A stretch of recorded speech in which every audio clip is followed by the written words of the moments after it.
taught you how to speak? Not as a child, but as a real speaker.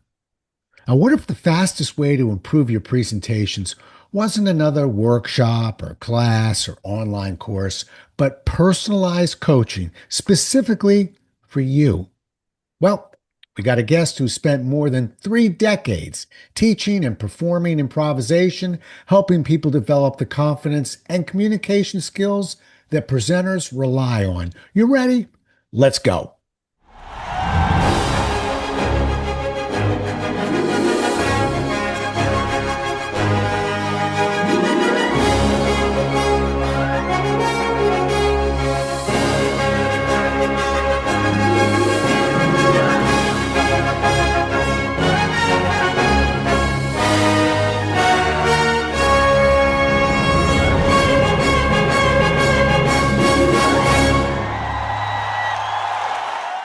Today's guest, Milo Shapiro, has been teaching and performing improvisation for over 30 years.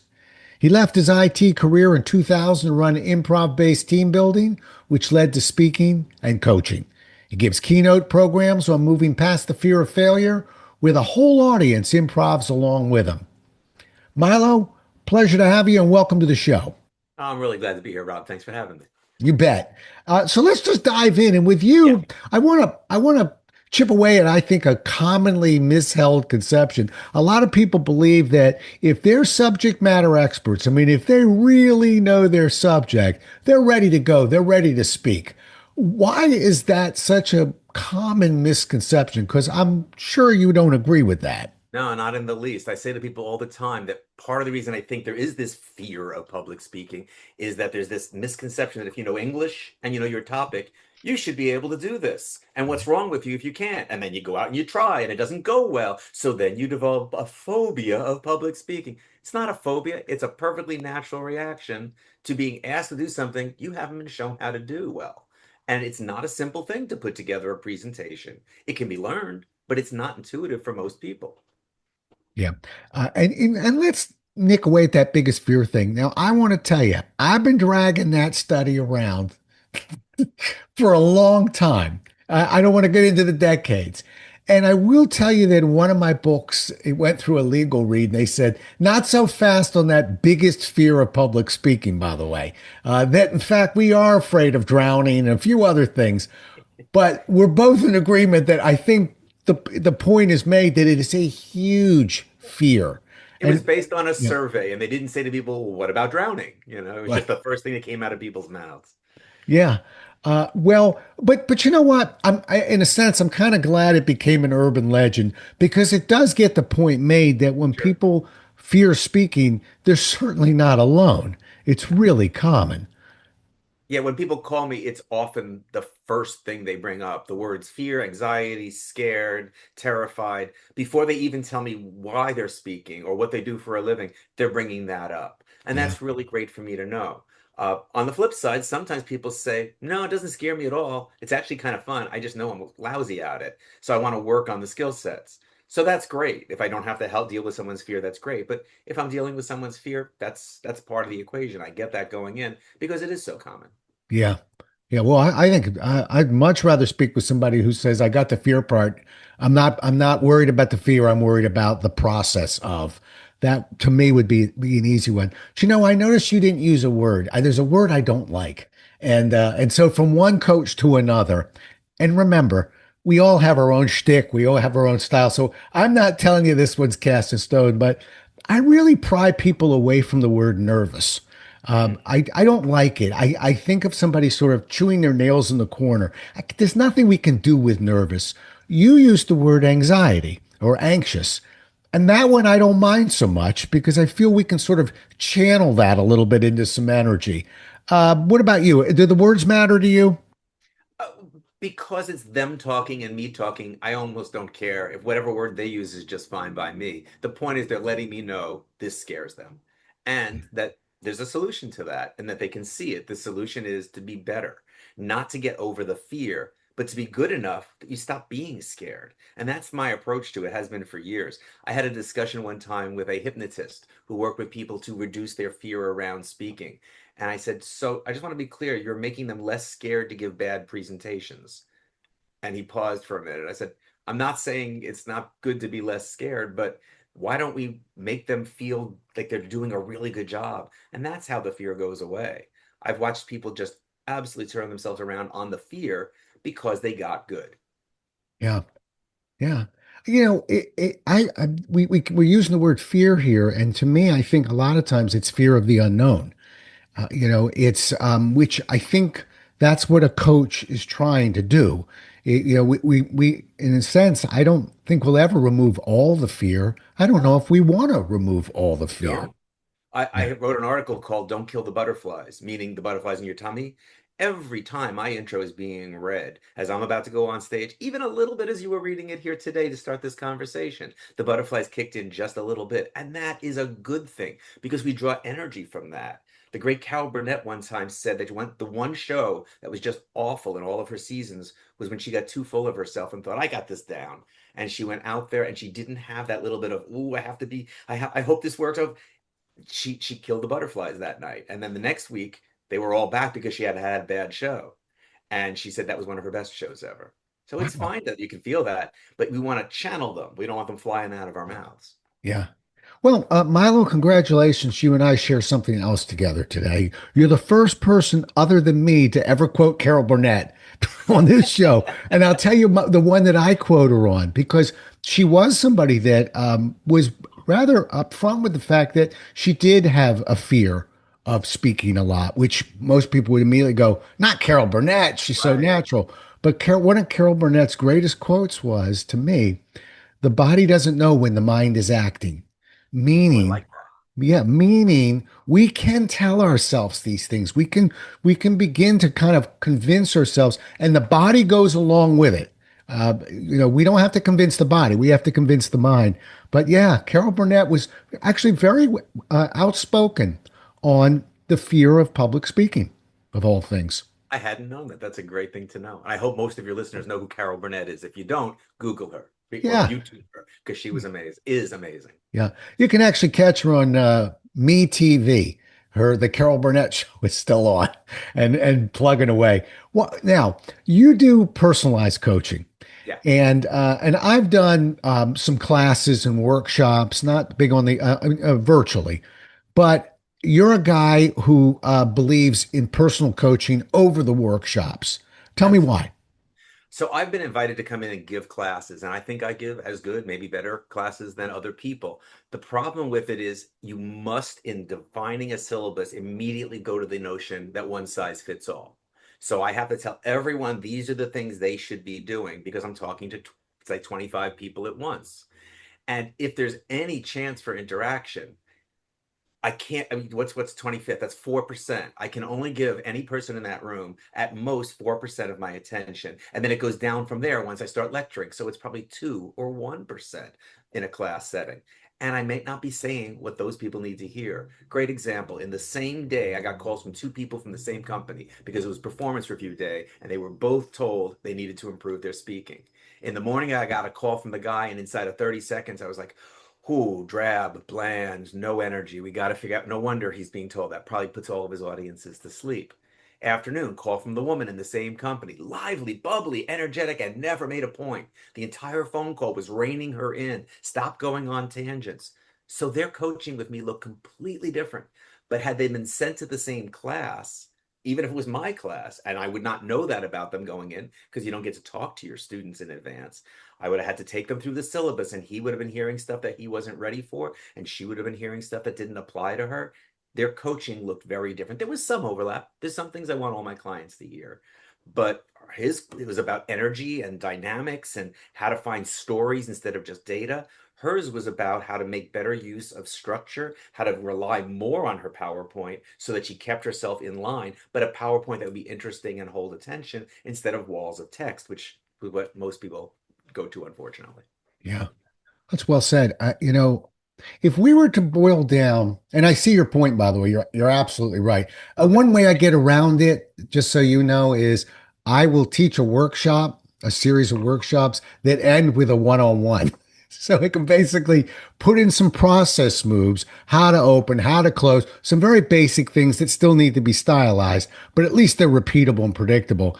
And then try and get at the rest of the wound, to clean that out a little bit. But I'm if in you, business. It's not like I'm not saying if you'd like more personalized right, attention, here's my website. Of course, and I have gotten spin-off business from giving classes, so that is nice when it happens. yeah, But if if it's you a were, small enough group, I will actually say to the person trying to hire me for the class, would you be open to my spending an hour with each person instead of doing a whole day with everybody? Sometimes I'm able to convince them of that. well, that's your sales skills. Yeah. Right. All right. If you were going to cherry pick, because I got one in my head. All right. So we're going to compare notes. Fear of speaking to me is a lot of different things. We just sort of we chip away at them one by one. But if you were to pick the biggest one that gives people the most fear, just so we could try and solve it. And I know it's not one size fits all, but the most common, the biggest fear that's out there, what would it be? And not the question I thought you were going to ask. I thought you were going to say, what's the one biggest mistake people make? So now I'm switching gears. The I'm going to answer this. Tell me afterwards if you think I answered the question. I have heard in so many places trying to help people improve their speaking. I've heard it in national speakers associations. I've heard it in Toastmasters. Remember, it's not about you. It's about them. And I think that's too much responsibility to put on any speaker to think, what if I'm not meeting everybody's needs? What if I'm not doing everything everybody wants? What if he's not laughing the right? And I don't think that's a fair thing for any speaker to do. I think what we need to focus on is, are we delivering this message to the best of our ability? And most people aren't because they don't know how. But it's not about you, but it's also not about them. It's about the message. And if you deliver that message to the best of your ability, that should be all anyone can ask of you. And thinking of it that way can take some of the pressure off of us as speakers to know, just do a good job getting this message across. Stop worrying what they are thinking about you. Because in the end, it's not important if they like me. It's not important really if they were entertained by me, if they got the message. I want them to be entertained. I'd love for them to like me. But if they got the message, that's the bottom line of it. Did that answer the question? Oh yeah. Well, Okay, great. it's an opinion question. I'm going to swap one back with you.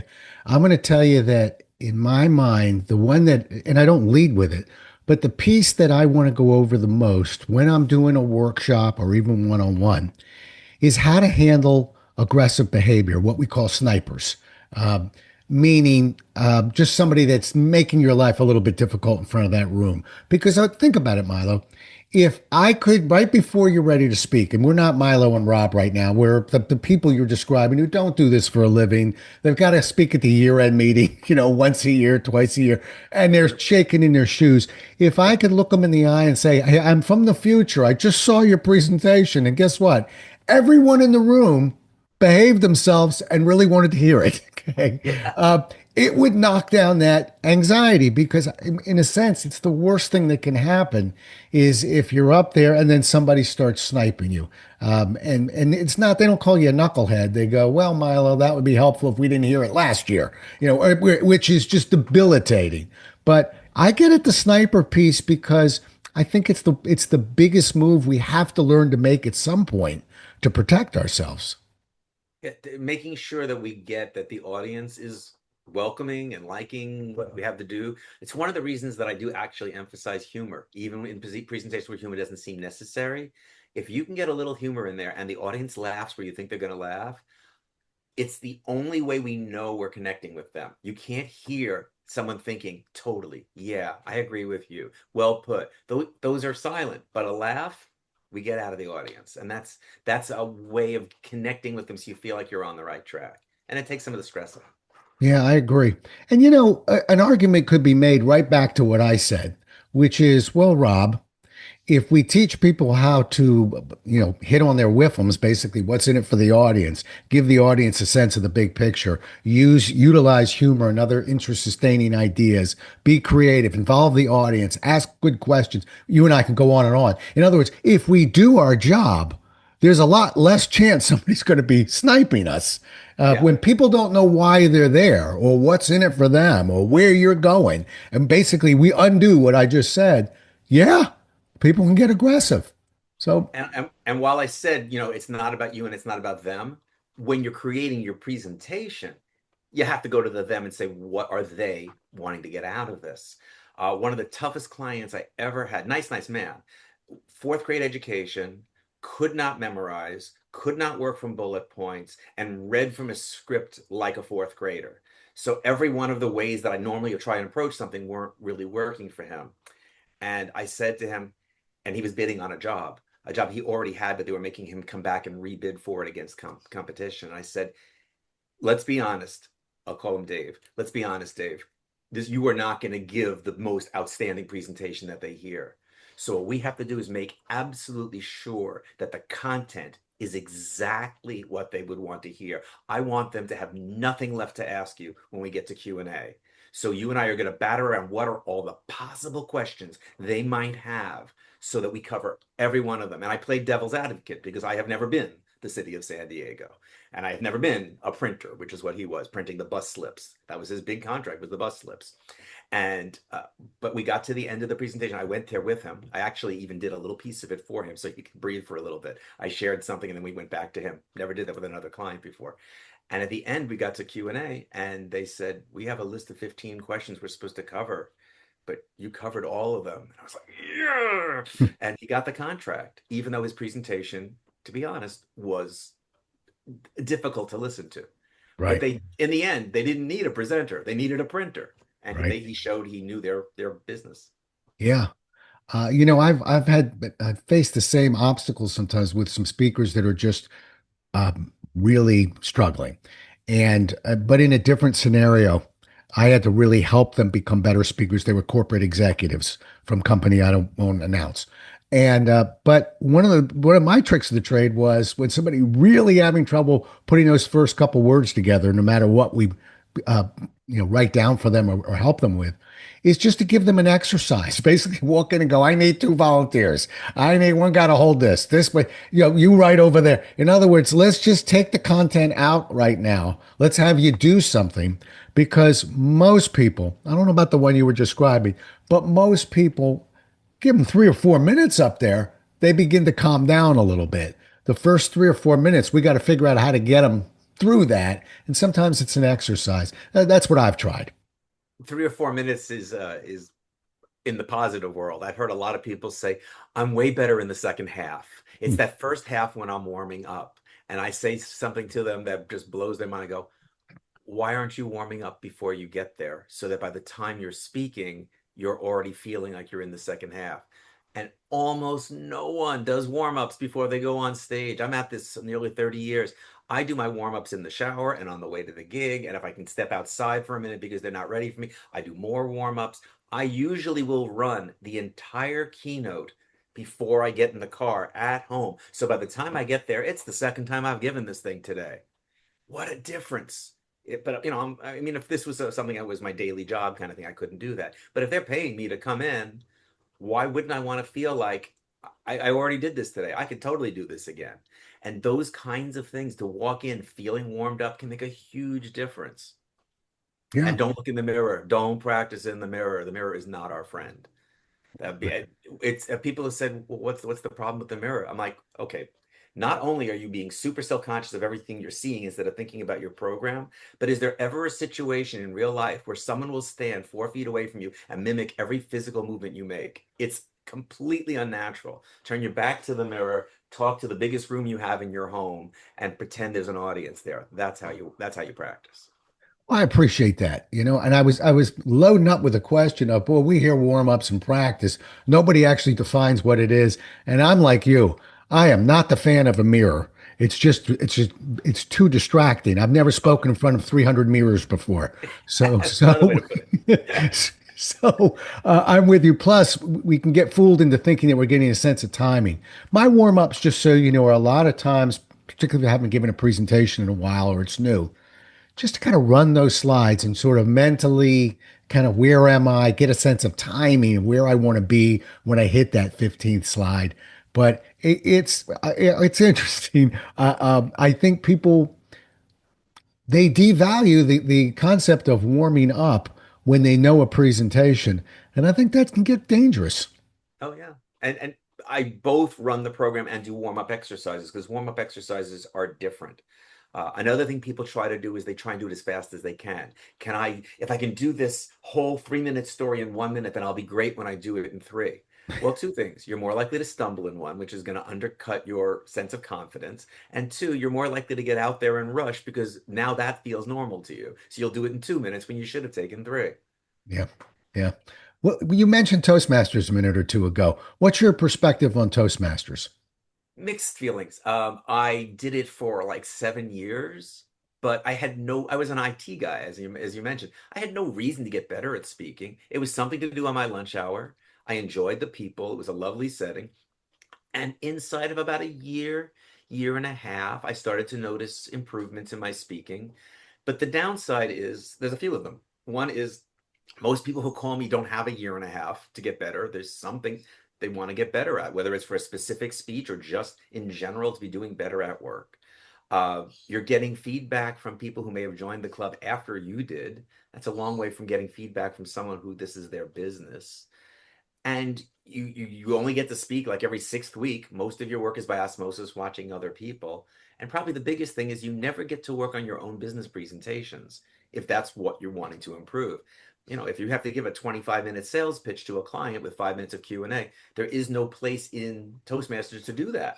So you're going to give other presentations for 5 to 7 minutes mostly and hope by osmosis that finds its way into your other things. Whereas if someone has a 25-minute presentation, one of their sessions with me for an hour might be, let's run that twice. 5 minutes of feedback, do it again. 5 minutes of feedback, see you next week. Well, that's amazing. Or I might say, we're not going to run the whole thing again. You have got that first third down, but that middle section is where XYZ is happening. And XYZ can be a lot of things. You're slowing down. You're looking bored yourself. You're rushing. You need some more stories because you're dumping too much data there. So let's stop at some place and put a story in it. Or whatever it is. And maybe we just run that middle section twice more. Always customized to the client for what they're needing at that moment. And sometimes I go into a session thinking I know what that client needs based on last week. And I hear what they bring to me and I go, whoop, that wasn't the lesson she needs, switching gears. And I can do that because it's coaching. Yeah. I'm going to get on that feedback in a second. I'll just give you my perspective on Toastmasters, which is almost identical to yours. I actually think I think it was created for sort of the in-house supervisor slash manager who just needs to present things a little bit more effectively at Yeah. team meetings and things. And really, it's become an issue and it's in their way. What a wonderful group! But if we're talking about training specialists or speakers, we really have to kind of elevate past that a little bit. So I think it's a wonderful first rung. I will tell you, Milo, because you were in it for a while. To this day, and I speak at Toastmasters occasionally, to this day, I still button up and watch those ums and ahs because of those counters, which I think are the coolest part of the meeting, quite frankly. For folks, you want to get rid of ums and ahs, have somebody count them every time you speak. All right, Uh, here's a place we're going to yeah, differ then. yeah. So I had someone call me up, this is probably about 5, 6 years ago, and say, must have brought up at least 5 times. I say too much, I say too much. I mean, that was not her biggest issue, but that's what she kept bringing up. And I finally said, I want to tell you a story. I have no idea what story I told her, but I purposely put three ums in and three uhs while I was telling the story. And at the end of the story, I said to her, now, how many ums and uhs did I have when I told you that story? And she said, well, you didn't have any. You're a really good storyteller. I said, there was at least six. She said, what? I said, there was at least six that I know I did on purpose, and I may have had others. Why do you think you didn't notice them? And there was a pause, and she said, because you told the story so well. I said, right. Stop worrying about your ums and uhs and worry about being better in general. Second to that, when people learn how to pace themselves better and learn how to use pauses effectively, the ums and the uhs start going away without having to be self-conscious of them, which I think the and concept just makes people self-conscious more than anything else. It works for some people, but for some people, it just adds to their anxiety. So if you learn how to pause in the right spot, you're not as likely to in the rest of the sentence because that's what ums and uhs are, is our brains catching up. So if we can do it purposely, our brain gets that extra advantage of catching up while we're putting emphasis in the right place. Good enough for me. All right. I'm watching my ums and ahs right now anyway. All right, let's go back to the feedback. Whereas I'm not caring if I do them. You don't you insert them in there intentionally. You're throwing Uh, them around. They're good for you. Uh, uh, Now, as a coach, we're talking about feedback. I always get a little bit nervous about feedback. And look, there's that word. I get anxious about feedback because I see it done so poorly by many people because they're not really following a process. They're just giving feedback. Do you follow a process when you give feedback? My guess is yes. But can you share it with us? it's more intuitive at this point than it is a process. I always make sure I look for the things to say that they did right, as well as the things that we want to work on. And I try and couch it as things we want to work on rather than things you did wrong. Because why not? Why not give the person the feeling that there's hope rather than criticism? It's one of the reasons I don't do what a lot of the companies out there say, we videotape you and show you back. Well, I don't need to show them how wrong they were and make them feel bad about themselves. If I can suggest a change and say, try that sentence again and say, how did that feel? Oh, yeah, that felt better. Yeah, it sounded better. Boom. They don't have to see themselves get it wrong. We can work on that on it that way. So there always needs to be a blend of how they think they did and what I can do to get them to the next step. I can't always early on be as positive as I can negative, but I can usually find enough things to say that were like, that was really clear. I could tell you were on a roll at that point. That worked well. But what you did at the end of that one thing was this. What if we tried this? Go, and then I'll usually make them go back and do that again to achieve a better place so that I have an opportunity to say, yeah, that was better. So they're getting a positive feeling with me. I don't think I've ever had a client who couldn't take working with me because I made them nervous. I made them uncomfortable rather, or or that it was just too much to have all that negativity. And maybe it's my personality. I'm kind of upbeat and I like giving praise when I can. And so many people say to me, don't sugarcoat it. I just need to hear it. That's why I'm here. Well, I'm not going to sugarcoat it, but I'm going to tell you the positive along with the negative, and then we'll work on the negative. Yeah. How about, well, yeah, I think you're answering that question working with somebody one on one. Have you ever worked with a group of speakers at the same time and provided feedback to those speakers in that environment? So you're talking about a class setting where Yep. each person gets up a little bit. Yeah, Yep. and I do the same thing. I try with the minimal amount of time. I can think of one group that I worked with where everybody had to get up and give a presentation for 5 minutes, which was like the second half of the day because there was so many people. And then they got about 3 to 5 minutes of feedback. And I looked for something positive to say, something they could improve on. Because I had done more lecture, before going to that point, I was able to say, remember when I mentioned the 4 steps to successful speech structure? You used 3 of them, but can you see now why doing the 4th one that you missed might have made a difference? Okay, great. So the next time you do a presentation like that, do that. Or when we talked about the vocal variety options, the 7 variants of vocal variety, you were using 2 of them, but this would be a great chance to use this part of it. Oh yeah, okay, great. So next time you'll know that a little bit of feedback, but that's all you can do is a little bit of feedback and on to the next, on to the next. Yeah. But there is some learning by osmosis. Usually the person who goes last does the best on average because they got to remember all the things that I said to the other person and go, oh yeah, I'm going to incorporate that. Oh, I hadn't thought of that. They can't change their material, or maybe they can if they're winging it a little bit off a PowerPoint or whatever. But at least things about energy, things about voice, they're learning from each other. Whether it'll stay with them, hard to say. Yeah. By the way, my theory on the person going last doing the best is a lot of times because the rest of the group is already spoken. When you go first, you have a group of, let's say we have 10 students. We have 9 students shaking in their shoes because they're coming up on their presentations. As the day wears on, or the afternoon wears on, and we now have almost everybody done, people are sitting back, can't wait to hear the next one. It's a party, and so actually the tension sort of lifts. But I'm going to come back at you, Milo, and tell you that, in a group situation with me, and this might be the Xerox in me. I was taught by Xerox, but we're very balanced and we're very process driven because I don't want to fawn all over Milo's presentation. And then when Rob goes up, go, well, then, yeah.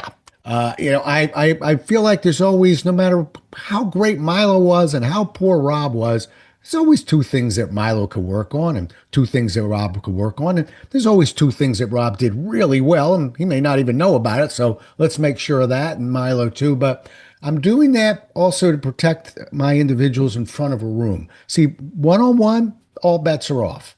But in front of a room, I'm very cautious to just keep things in balance, follow the same process. It doesn't, one of your things that you could be working on could be, Milo, I wanted you to just button that third button of your shirt. That's one of my two things that I found for you. And then somebody else, Rob, I need you to work on the opening of that first 4 minutes of the 5 minute.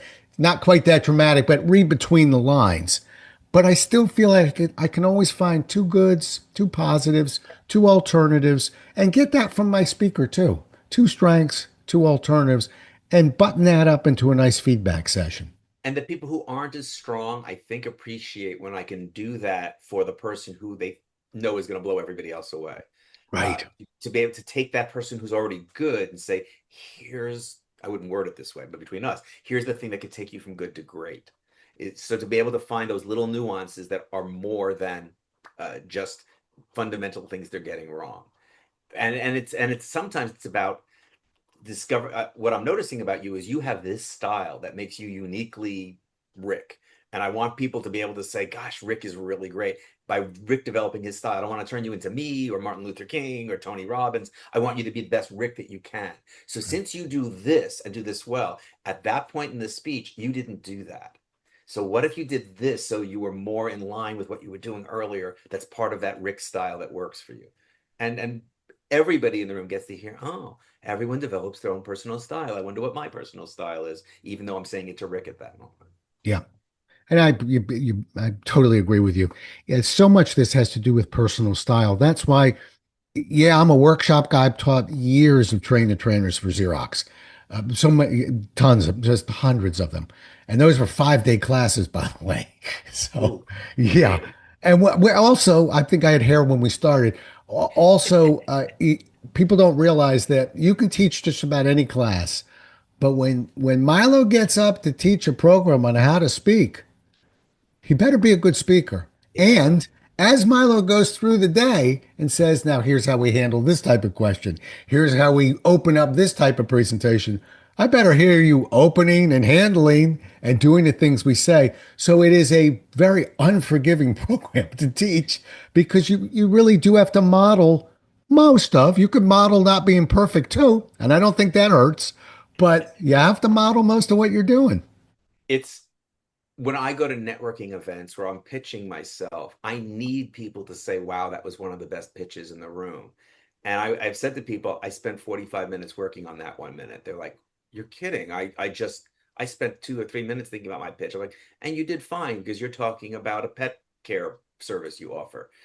People aren't there to judge how well you present. If I don't do a good job, not a good job, if I don't do an outstanding job in my own pitch, who's going to believe I can help them work on their pitch? Which is one of the things I work with people on is their pitches.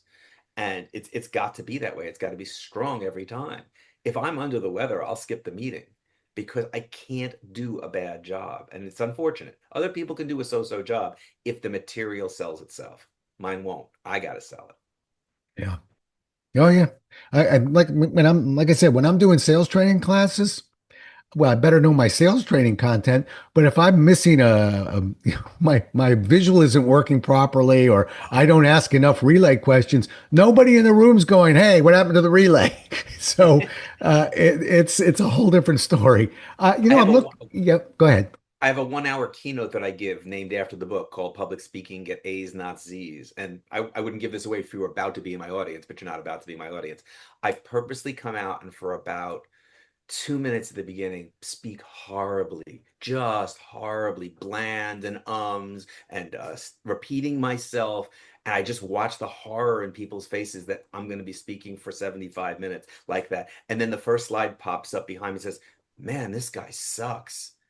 And then the slide up goes, I can't listen to him for an hour. And the slides behind me are all the things you're thinking when you hear a bad speaker. And suddenly the audience starts laughing. They realize I'm doing it on purpose. Right. And then finally I get them all to scream, stop at me. One of the slides I scream, how about we all 1, 2, 3, and everyone else stop. And then I go, okay, let's try that a different way. And they go, oh, there's his real personality. And boy, you want to sound good? Follow yourself as a horrible speaker, and you sound really good after that. I mean, don't Yeah. steal that. That's it's and it's No, a fun opening. Nobody sees it coming. I think it's a great opening. And quite frankly, I think, that opening, I'm not the first to tell you this, is, one of the most critical parts of our presentation. It That is. start and finish are really important. And I've only got two more questions for you. I don't want to hold you too long, but I'm looking at your backdrop, and I see hold attention. And I can't help but jump in there. So let's move out of the one-on-one for a second and go to a hot topic of hold attention. Okay. I think there's 30, 40 different ways to do this, quite frankly. Agreed. And once again, one size won't fit all. But give me a couple of hold attention moves. That certainly got my attention. That was a get my attention move.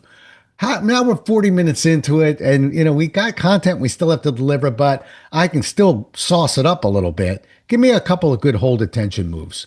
Sure. So one of the main things I'm saying when I say hold attention also is to fix the things where people are losing attention. I'm going to come back to your question after I address that. So going off on tangents, getting into too much detail, sharing things that could be sent in a follow-up email, or telling them where they can learn more information by going to a page on your site, digging into the weeds can lose people's attention.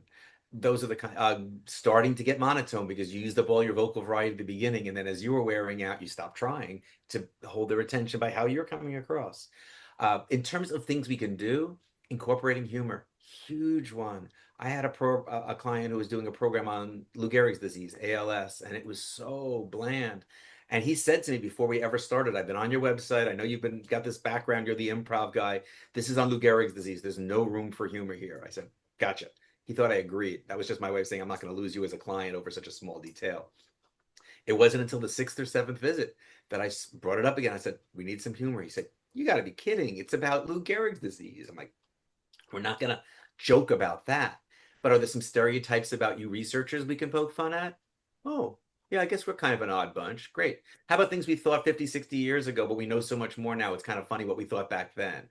He's like, oh, I have this chart. Oh, I get it. We don't have to take ourselves so seriously as long as we take what we're trying to accomplish seriously.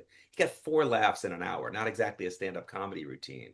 But he said afterwards, people came up to him saying, most entertaining speech we've had in years. We want you back next year. There was nothing like it at the whole conference. I said, 3 day conference. How many other laughs were there? And he said, not one. So that's just one thing that comes to mind as a way of holding attention. And another one is just using stories better and more of them. There's this tendency to feel like the more data we dump on people, the more valuable we were. Well, only if they're absorbing it. So if we can stop and put data in context so that people remember that data, we're probably better off doing that than just sharing more data, more data, more data. And that's a great way to lose attention. Yeah. I think more data is probably and not even close, by far the number one biggest issue that speakers have. Yeah. I don't know remember that study we're talking about, the biggest fear being public speaking. Well, I don't know about that one anymore, but we know it's in the top five. I'm telling you, the number one mistake people make is too much information. And then they'll come to a Milo and say, "Fix me as a speaker." Sometimes we have to get a look at that information. Okay, all right. Last question for you. Sure. You threw out some great ideas today. I hate to make you cherry pick, but if I want people to retain everything we talked about, but if they were going to hold on to one idea from today, what would you want that to be? At the risk of repeating what we just kind of said, it's find stories that are going to back up your data. And okay, we talked about the importance of an opening. Open with a story that makes it clear why what we're doing today is going to matter to you. What's the context of a story that leads to the data? So I'll want to hear this data to either fix what happened in that story or repeat the good example that happened in that story. I think people underestimate how powerful that can be. Stories are processed in the mind in a different way. Data is all left brain churning, but stories traverse the two sides of the brain, like making deeper footprints. And we will remember the data associated with that story better because of those deeper footprints than we will if we're only getting data. Yeah. And could we both agree that when you say storytelling, that's pretty much any story you want to tell except a story about you when you walk up on that stage? I have used stories about me as long as the story about me leads to the message that we're trying to get to. And the audience likes to get to know you a little bit. So I think it's okay for it to be a story about you, as long as it is an ego story, a bragging story, and that's a risk. Well, and the first story I'm talking about is almost that. I started my story. I got to tell you, I thought I told the greatest story in the world. My story was amazing. I started as an insurance salesman, life, health, and disability. And my first book was going to be called One More Than a Dead Man. You'd laugh, you'd cry, and the story went from 3 minutes to 5 minutes to 10 minutes. And I thought this audience just couldn't be luckier. They're getting this great story. I flew another trainer out one time because my evaluations were starting to level off, and we realized that I sure was taking a long time with that "Who am I" story. Yeah, And that who am I audience story wants is to get different. to where's the part for us story.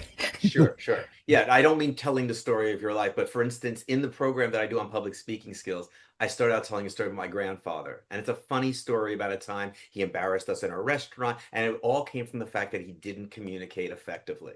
And so we talk, I get to say, what went wrong there? If he had just taken the time to communicate right at the beginning, none of this would have happened. And that's our situation where we're trying to express ourselves as speakers. So it's a fun story, but it isn't it's my story, but it's not my story, you Right, know? So right. yeah, I agree with you on that. No one wants to start out with hearing your resume, Well, including introductions. Introductions can be simplified on that. right. No one needs to know whether I was magna cum laude or not, you know? Right, right. Oh, even on this podcast, I've been at this 6 years, and I have been wrestling with how I can get that speaker, my Milo Shapiro, to actually speak without me getting in the way of he's done this, and let me hook you here, and let me tell you about that.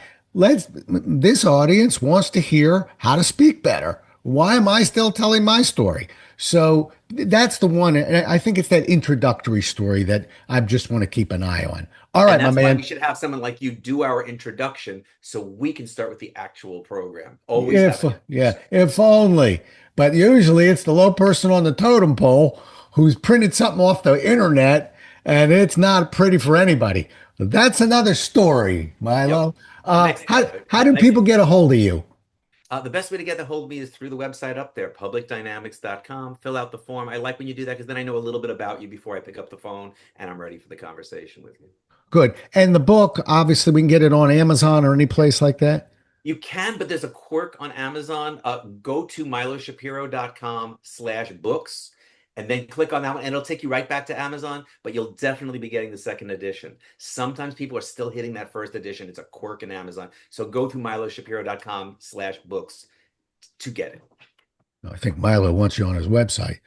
Brilliant, brilliant, It does Milo, seem like that, but brilliant. it's not. No, I really don't worry. Don't worry. That's the way to get there. But listen, I've got It doesn't books in hurt. second editions, third editions too. Once we get that next edition, we really do want our readers to buy that one because we're updating certain pieces that need Yes. updating. My first book, I was telling people where to stand next to an overhead projector. I was Okay, just going to mention my first book has the head projector and a reference to my Palm Pilot. there So you I know go. much about it. Yeah, we want that cleaned up more than the readers do. Believe me. All right. Listen, an absolute pleasure. Publicdynamics.com. Check out his book. Check out Milo, and as a coach as well. I really appreciate what you're saying. I find myself doing a lot less workshops and a lot more just one-on-one. Let's just get at your story right now. And usually we're building a presentation while we're doing it. So I love the fact that you're in that coaching space. Absolutely. And I do want to Yeah. mention that most of my coaching, almost all of my coaching is on Zoom. So the Oh, fact that I'm in good, San Diego is unimportant. I don't want any of your listeners to think, too bad I don't live where he does. good, good. All right. So all on Zoom. Sounds great. Well, listen, pleasure meeting you. Pleasure talking to you. We had a talk before this and we got to know each other a little bit. And I love what you're doing. Thrilled to have had you on the show. Thanks so much for coming on. I'm so glad we were able to make this happen. You bet. Well, we'll do it again as well as we can next time, everybody. Until then, stay safe. Thanks so much for listening. If you enjoyed today's show, please follow, rate, and review on Apple, Spotify, or wherever you listen. For more resources and to connect with Rob, visit thepresentationwhisperer.com.